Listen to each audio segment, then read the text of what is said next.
પંચમહાલ જિલ્લામાં ગેરકાયદે લાકડાની હેરાફેરી બેરોકટોક ચાલી રહી છે।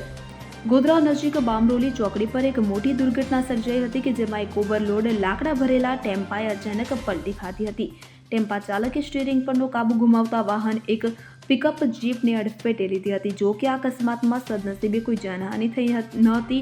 ટેમ્પો પલટી ખાતા જ ચાલક તરત કૂદી પડ્યો હતો કે જેને કારણે તેનો આબાદ બચાવ થયો હતો। અકસ્માતની જાણ થતાં જ સ્થાનિક લોકોના ટોળા ઘટના સ્થળે એકત્રિત થઈ ગયા હતા। પોલીસ પણ તાત્કાલિક ઘટના સ્થળે પહોંચી હતી। આ ઘટના વન વિભાગની કાર્યપ્રણાલી પર પ્રશ્નો ઊભા કરે છે। પંચમહાલમાં વન વિભાગની રહેમ નજર હેઠળ ગેરકાયદે લાકડાની હેરાફેરી થઈ રહી છે, પરંતુ તંત્ર આંખ આડા કાન કરી રહ્યું છે। થોડા દિવસો પહેલા જે લાકડા માફિયાઓએ ગોધરાના પ્રાંત અધિકારીને જાનથી મારી નાખવાની ધમકી આપી હતી, આમ છતાં લાકડા માફિયાઓ બિંદાસ્ત રીતે તેઓની પ્રવૃત્તિઓ ચાલુ રાખી રહ્યા છે। Bureau report CN24 news. હવે જુઓ દેશ દુનિયાની તમામ ખબરો તમારી આંગળીના ટેરવે। ઉઠાવો મોબાઈલ અને Google Play Store પરથી ડાઉનલોડ કરો અમારી CN24 ન્યૂઝ મોબાઈલ એપ।